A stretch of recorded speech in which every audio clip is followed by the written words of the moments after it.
Dresser holds the secret to missing boy's location. The reason why is unbelievable.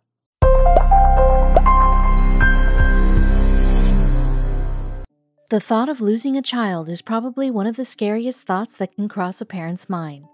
Luckily, children do not go missing very often, but when they do, it can cause great distress to their parents and loved ones. Unfortunately, there are quite a few cases in which children have gone missing only to never be found again. When young Ricky Chekevdia went missing in 2007 and police couldn't find any trace of him for more than 2 years, everyone feared the worst. But luckily, in a bizarre twist of fate, a dresser held the secret to the young boy's whereabouts. Ricky Chekevdia was a happy and active 4-year-old boy when he went missing in November 2007. The boy's parents were amid a heated custody battle when Ricky and his mother went missing without any warning or trace. Initially, the police did not make too much of their disappearance since they thought that Ricky and Shannon had disappeared after an argument between Shannon and Ricky's father, but that soon proved not to be the case. The local police searched everywhere for Ricky and Shannon, but kept coming up empty-handed. It was as if the two had disappeared from the face of the planet. Ricky's father, Michael Chekevdia, was suspect number 1, and the police, as well as Ricky's grandmother, suspected that he had something to do with the disappearance. Michael, however, protested his innocence and kept searching for his son, despite the odds being stacked against him. Interestingly, Shannon and Ricky disappeared right after the court had awarded full custody of Ricky to his father, Michael. Police quickly began suspecting that Shannon had fled with Ricky to prevent his father from exercising his custody rights. A warrant for Shannon Wilfong's arrest was issued, but police were still unable to find the boy or his mother. Police eventually questioned Ricky's grandmother, Diane Dobbs, and she immediately suggested that Michael was abusive and that Shannon may have fled to prevent Ricky from having to grow up in an abusive environment. Diane tried so hard to paint a picture-perfect image of her daughter that it made the police suspicious of her motives. Was this simply a grandmother who was genuinely concerned about her family, or was she simply trying to shift suspicion away from her daughter? Diane went so far as to launch a full-on smear campaign against Michael and even handed out flyers that bad-mouthed Michael at his church. Although the remarks and allegations that Shannon made against Michael caused people to treat him with suspicion, he kept his head held high and didn't allow the nasty comments to get to him. Ever since Ricky's disappearance, Michael had been suspicious that Shannon may be somehow involved, but he could never find any evidence to prove his suspicions. The local police have also been on the lookout for Shannon and Ricky for almost 2 years without as much as a shred of evidence to point them in the right direction. As the days and months went by, people started to forget about Ricky and his mysterious disappearance, but his father never forgot or stopped looking for him. Suddenly, out of the blue, the police received a life-changing phone call.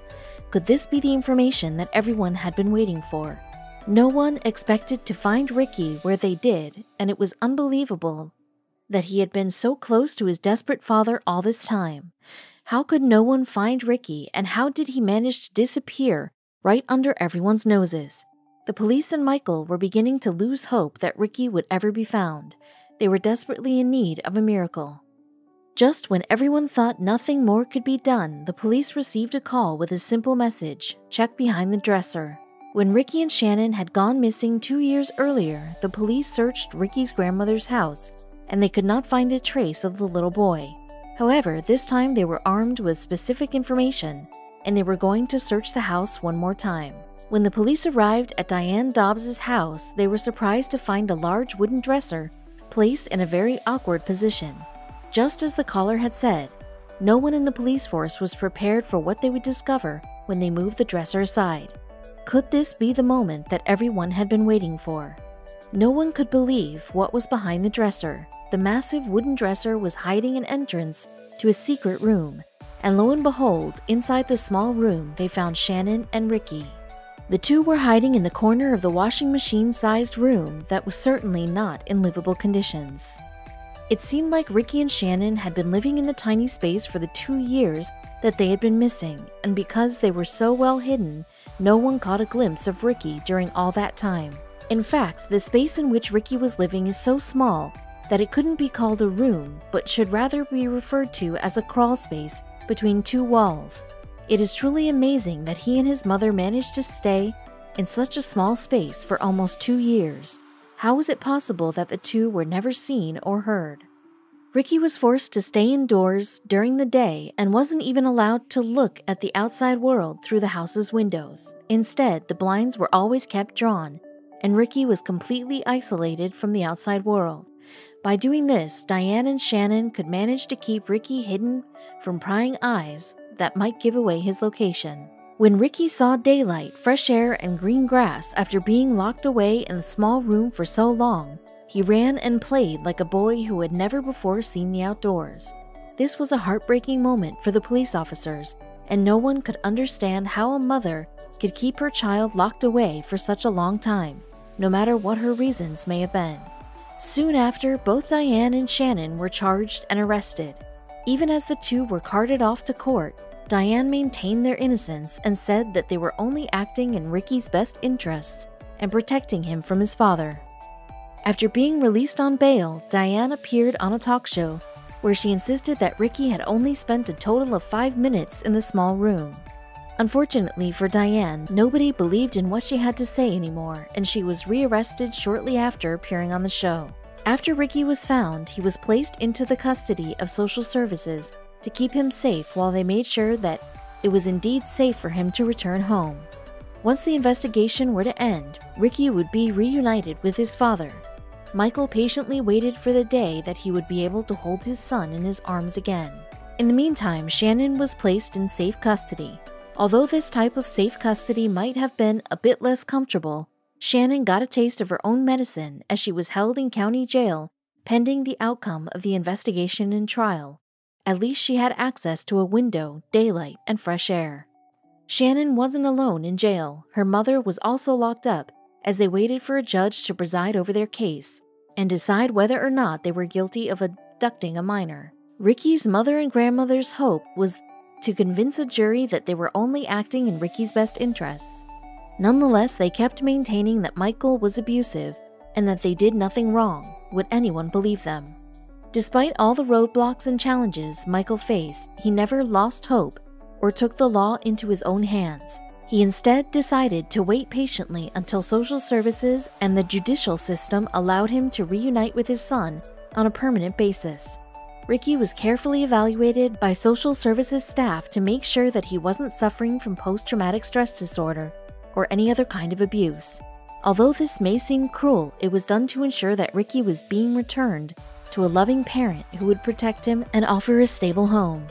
In what must have seemed like a very protracted and unfair process, Michael emerged victoriously and finally had the right and the ability to protect his son and live with him in peace.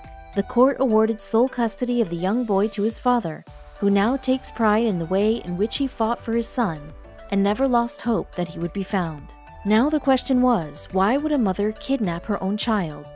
Is it because she was scared that she was not Ricky's favorite parent, or that she would not be able to see Ricky after her father was awarded full custody? We will never know exactly what motivated Sharon to behave in this strange way, and until this day she refuses to let the cat out of the bag. During the court hearing, Shannon Wilfong pleaded guilty on charges of abduction, but she did not provide any details on the reasoning behind her actions or shed any light on the 2-year period during which she and Ricky was missing. The fact that she kept quiet only served to strengthen the case against her. Shannon had some help in pulling off her kidnapping stunt from her mother, Diane Dobbs. Dobbs was also charged with criminal abduction and stood trial alongside her daughter. However, the pair kept insisting that they didn't do anything wrong at all. Although we will probably never know the true reasoning behind Shannon's actions, we can at least be sure of one thing. Ricky is back with his father where he belongs, and he is doing very well now that he is living with a stable parent in a child-friendly environment. After his terrible ordeal, Ricky has become a happy and well-adjusted boy who loves spending time with his father. Luckily, the terrible ordeal doesn't seem to have left any permanent mental or physical scars on Ricky. According to those close to Ricky and Michael, Ricky is a very active young boy who spends most of his time outdoors. We can certainly understand that being cooped up indoors for nearly 2 years can make anyone see the outdoors in a new light. Today, Ricky is living a normal life as a teenager, and he enjoys participating in a variety of sports events. His proud father is normally by his side to celebrate his accomplishments. Isn't this the way that every child should grow up?